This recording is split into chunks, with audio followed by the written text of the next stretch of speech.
खबर है कि सचिन पायलट ने राहुल गांधी को आखिरी अल्टीमेटम दे दिया और उनसे दो टूक कह दिया कि अगर गहलोत बजट पेश कर देते हैं तो फिर राजस्थान में नेतृत्व परिवर्तन का कोई मतलब ही नहीं रहता, क्योंकि 23 जनवरी को राजस्थान विधानसभा का बजट सत्र शुरू होगा और सूत्र बता रहे हैं कि सचिन पायलट इससे पहले कुछ बड़ा फैसला चाहते हैं।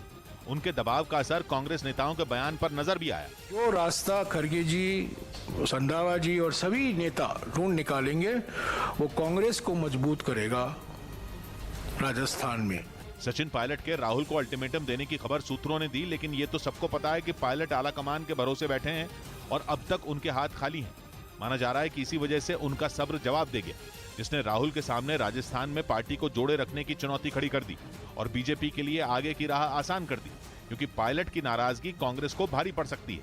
इस बीच महाराष्ट्र सरकार ने महिलाओं के लिए जारी किए गए हेल्पलाइन नंबर 181 को दोबारा शुरू करने का फैसला ले लिया, जिसके जरिए महाराष्ट्र की महिलाएं जरूरत पड़ने पर पुलिस, एम्बुलेंस और दमकल विभाग की मदद ले पाएंगी, जिसके लिए उन्हें अलग अलग नहीं बल्कि एक ही नंबर 181 डायल करना होगा। महाराष्ट्र में ये सेवा 2014 में शुरू की गई थी, लेकिन बाद में इसे सीएम हेल्पलाइन नंबर के दायरे में शामिल कर लिया गया था।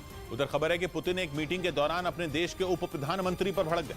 बताया गया कि पुतिन ने उन्हें कुछ दिन पहले अपनी फौज के पास हुई विमानों की कमी का हल निकालने का आदेश दिया था, लेकिन वो समस्या जस की तस होने से पुतिन का पारा चढ़ गया।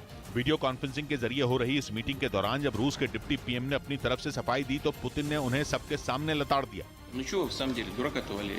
पश्चिमी मीडिया के मुताबिक पुतिन की फौज लड़ाकू विमानों की कमी से जूझ रही है, जिससे निपटने की जिम्मेदारी पुतिन ने देश के उप प्रधानमंत्री को दी थी, लेकिन वो इसमें पूरी तरह नाकाम साबित हुए, जिसके बाद पुतिन के गुस्से का ठिकाना नहीं रहा और पुतिन ने उन्हें 1 महीने की आखिरी वार्निंग दे दी। यानी अगर 1 महीने के अंदर फौज को उनकी जरूरत के मुताबिक लड़ाकू विमान न मिले तो इसकी कीमत रूस के डिप्टी पीएम को चुकानी पड़ सकती है।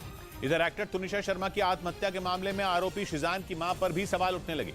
तुनिशा के परिवार वालों ने उन्हें भी इस केस में आरोपी बनाने की मांग की, क्योंकि उनका दावा है कि शिजान की मां तुनिशा को नशे की दवाइयां दिया करती थी। उनकी मां ने दिया तो उसमें उनका भी कुछ ना कुछ रोल होगा। हालांकि आरोपी शिजान के वकील ने दावा किया कि वो दवाइयां तुनिशा की मां के कहने पर ही दी जाती थी। तथ्य हमने कोर्ट के सामने रखे हैं, वो व्हाट्सएप मेरा नहीं है, वो व्हाट्सएप वनीता शर्मा जी का है। कोर्ट ने आरोपी शिजान की हिरासत 14 दिन के लिए बढ़ा दी, जिसके खिलाफ शिजान के घर वाले बॉम्बे हाई कोर्ट में याचिका दाखिल करेंगे।